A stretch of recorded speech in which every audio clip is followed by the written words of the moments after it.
It's not a conspiracy theory, no. The weird orange R word is actually there in the decaying flesh, and by R word I don't mean redacted, I mean the other R word. He's just one of many. It could be someone else in a different time or place. A king, an emperor, a prince, maybe the founding fathers of your nation, or even your favorite president. Their leadership is not what you think it is. In his Natural History of Morals, Nietzsche argues that ever since there was man, there have also been human herds, families, tribes, communities, lineages, states, and churches, and that there always have been more of those who obey in relation to the small number that had commanded. Obedience has been the most rehearsed and cultivated thing among men.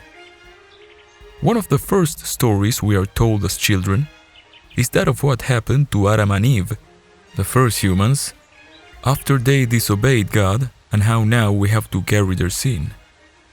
It reaches the point of being almost an innate necessity. This Nietzsche calls Betfugnis.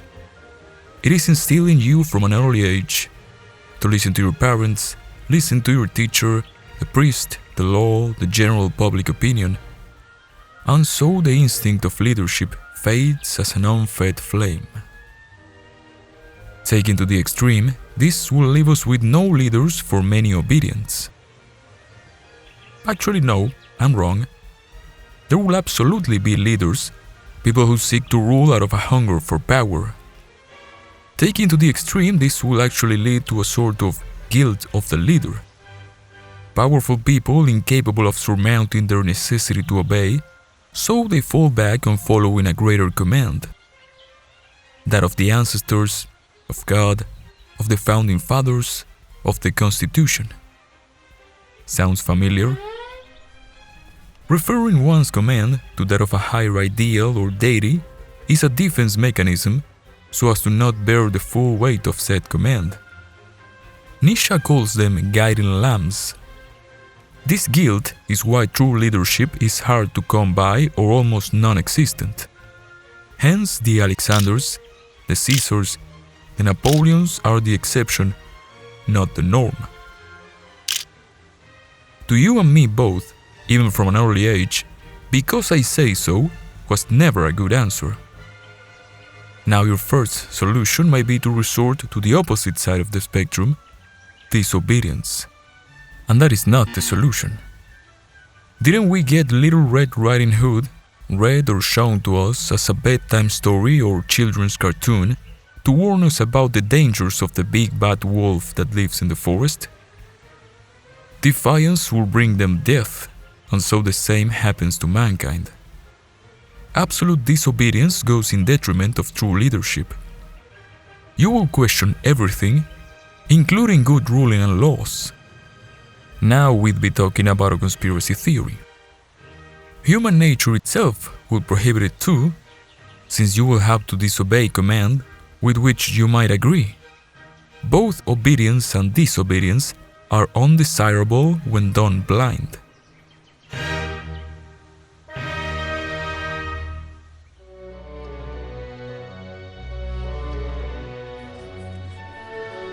As the cure for the snake's poison is that very poison distilled, to find true leadership, one must be obedient. What, am I just contradicting myself? No.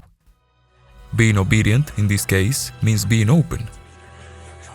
Listening to what is being reported or commanded, without covering your ears or critiquing. Analyze, but not before listening. It's impossible to learn anything or see progress in resolving a matter without being open, but it's also impossible without some healthy questioning.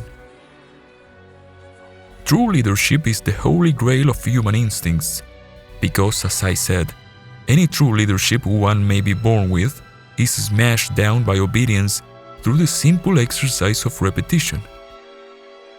So we limit ourselves to follow he or she who can convince us they are the true leader we need, who will take charge of our needs and do everything for our greater good, as the pigeon receives its food from Mama Bird's beak already chewed. Sure, whatever. He yells a lot or has cool one-liners, so he must be right. Leadership is moral in nature because it seeks what is good for those who obey. Prussian philosopher Immanuel Kant wanted everyone to use their faculty of reason to determine what is moral. His standard for morality is universal.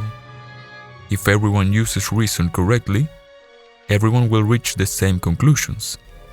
But using reason correctly, that's a hard ask. So consider obedience on par with dignity. Would you go around giving it to anyone who asks for it? Then why do you? I get it, it's hard to know. What's the solution? The solution has been around for a minute. The ancient Greeks, the Stoics more than anyone else, were focused on living wisely. Living wisely meant knowing good and evil, what's moral and immoral, and thus making the correct judgments in order to live a happy life. Using the faculty of reason, as Kant taught us.